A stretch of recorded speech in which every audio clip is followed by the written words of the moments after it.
As I mourn the end of cherry season, let's do an ode to my favorite summer fruit with a cherry pie makeup look. First, I'm going in with a really rich and pigmented cream bronzer, and I'm using the one from Charlotte Tilbury in 3 Tan, and I really love this one because it's quite pigmented, and it also has this like golden yellow undertones, which perfectly mimics the baked crust of a nice warm pie. So we're gonna just layer that on pretty heavily because we're going to be underpainting here, so we're gonna go over it later with a skin tint, so it's okay to go a little heavy-handed. And I'm definitely putting a lot on my cheeks because I want my cheeks to be just a harmonious blend between my blush and bronzer, just a lot of warmth going on. But I'm also taking that basically around the entire periphery of my face, just up into the hairline, on my jawline, and especially where my jaw kind of like meets my ear. I just want to look like totally sun-kissed. Also, if you're a bit nervous about working with such a pigmented product because you don't want to mess up your makeup, same. So I basically just like load up my brush with the pigment and then wipe it off on my hand so that I'm in total control of how much I'm applying to my face. And now that I'm 90% bronzer, I'm going to swipe some across my eyelids and on my nose just to make it a cool 100. And I feel like this makes any eye look just look even more natural. Next, I'm going to highlight with the Vision Flush Glow from Danessa Myricks in Majesty. It's this beautiful copper shade, and the formula of this product is so thin that it just melts in seamlessly, so it looks very natural, especially on my skin tone, even though it is quite reflective and bright. I like to blend this in with my finger just because I feel like the warmth makes it melt into my skin even more. And I'm mostly focusing this on my cheekbones, but I will take a little bit underneath my brow bone and do a little dusting on the tip of my nose and my cupid's bow and my chin, just anywhere that would really catch the light naturally. For a really warm, glowy base, I'm going to mix Charlotte Tilbury's Hollywood Flawless Filter with Danessa Myricks Yummy Skin Tint, and this gives such a realistic skin-like finish, but it still looks very glowy and healthy and hydrated. I like to use a duo fiber brush so that I can get a sheer application, and I'm only going to lightly swirl this across my face. I don't want to go too heavy because then that bronzer wouldn't show through, and I want to have it just kind of peeking. I also really like this application method because I don't like that heavy feeling of foundation on my face, and this makes it more like a veil instead of a mask. Next, I'm going to use the Nabla Freckle Maker because I can't do a makeup look these days without adding some little freckles, but these ones are going to represent the little burnt bits on the crust that, flew a little too close to the sun while they were baking. For blush, I'm going to start with Swelter from Phytosurgence, and this very vibrant red reminds me of the first cherry of the season, and I'm just going to put that on the apples of my cheeks as a starting point. Next, I want to blend this into a deeper shade, so I'm going to use Power Hour from Tower 28, and this color reminds me of cherries that have been baking for a little bit and are just starting to get a little syrupy. It's so warm and beautiful, and it's definitely one of my go-to shades for the fall. I'm also just going to bring a little bit of that blush onto my eyes for cohesiveness. I feel like it's just the easiest way to pull a look together and make it look more intentional. Next, I'm using the Kulfi Main Match Concealer, and this is like my ride or die concealer. It's just so creamy and hydrating on my dry skin, and I really have to force myself to use anything else. And I'm going with my concealer after I did my blush just in case I got a little carried away, because I do want this to be a really blush focused look, but I am known to go a bit overboard. Now that we're done with creams, I'm going to lightly set with the Hourglass setting powder, and I absolutely love the shade Translucent Medium. It has a bit of a yellow tint to it and it looks so great on my skin tone. This stuff is also really silky, so it never feels tightening or drying on my skin. Since I have dry skin, I don't need a ton of product anyway, so I just dip in once and I'll concentrate most of it underneath my eyes to cut down that shine, and then I'll just lightly go over the rest of my face just so that when we go in with powders later, it's not sticking to the cream that's already there. For powder bronzer, I'm using this matte bronzer from Fenty Beauty, and I would have liked a deeper shade, but I felt like getting the right undertone was more important, and the yellowy golden undertone of this shade just felt more like a warm pie crust fresh out of the oven compared to a more orange based bronzer. After bronzing my cheeks, forehead, and jawline, I'm going to move on to my eyes. I'm going to take that same bronzer shade on a blending brush, and I forgot eye primer, but it's okay, and we're just going to swipe that all over the lid. It's basically the same shade as my skin tone, so this really helps just even out the color of my lids. And on a little smudger brush, I'm going to take that same shade on my lower lash line. Now for my brows, I know the perfect product to use.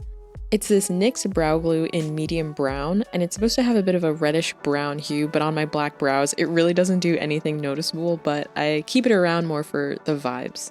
It does have pretty good hold though, and it's never crunchy, so I will give it that. I'm using the bronzer from this Hourglass palette for a little bit of luster. It has really subtle golden shimmer in it that just catches the light so beautifully in person. It's honestly probably the most used eyeshadow in my collection.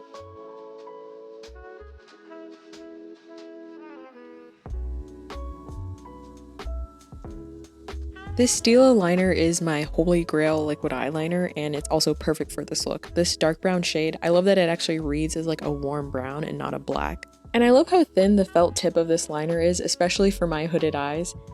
And for this look, I wanted a really delicate wing like the lattice work on a pie crust.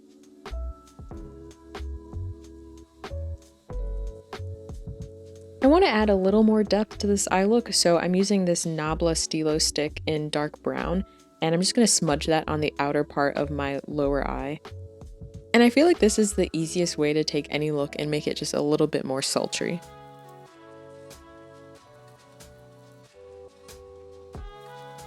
Now for powder blush, I'm going to use She's Baked from Patrick Ta. And I just think this is the perfect cherry pie shade because it's something that isn't too deep and syrupy, but it's not as bright as like a burst Bing cherry.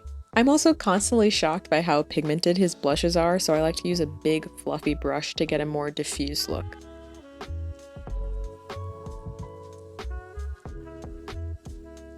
Next, I'm using this highlighter from Hourglass to add a little bit of shimmer to my cheeks.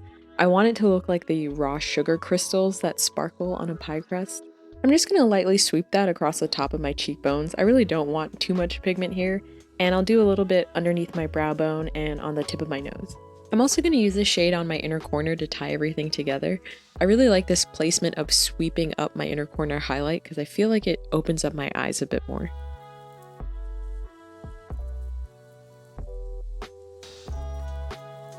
Next, I'm using this finishing powder from Hourglass. I feel like this product really shines if your blush or bronzer is feeling like disconnected from your look. You just swipe this all over your face and it feels much more harmonious. Now I'm going to set everything with MAC Fix Plus. I have yet to find a better setting spray than this one. If I've ever over powdered or forgotten to moisturize before starting my makeup, this just brings me back to life and makes me look so hydrated and glowy. After it's dried down a bit, I like to use my setting powder brush with no extra product on it and just push down all the vellum hairs on my face because otherwise they will be standing at attention.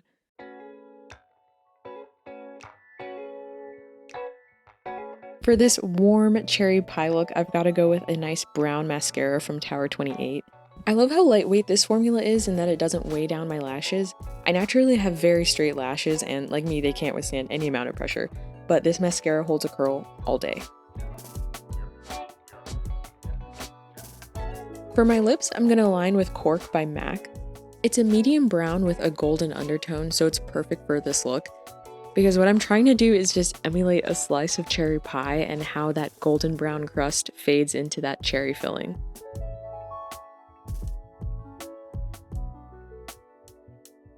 Next, I'm going to use the Ramon Juicy Lasting Tint in Dark Coconut. I really like these stains because they can be built up to their true color or sheared out to emphasize the undertone. For this look, I'm going to shear it out and build it up just a bit to get a nice warm red as a base.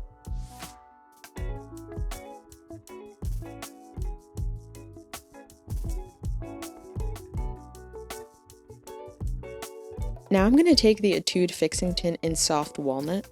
This is also warm red, but it's a little less muted, so I'm going to apply it only in the center of my lips to get a pop of that true cherry red.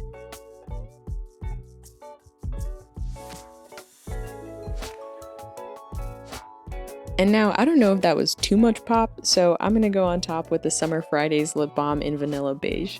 This shade is a sheer light brown, and it's nothing crazy, but I feel like it adds a bit of warmth, and the glossiness definitely makes the whole lip look.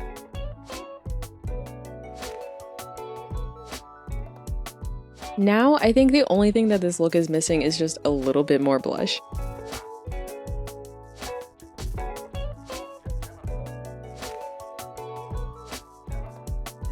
Okay, now we're looking like a cute little slice of cherry pie. I'm just in love with how warm and cozy this look turned out. I love all the golden browns and those cherry reds. I just feel like this is the perfect look for transitioning from summer to fall.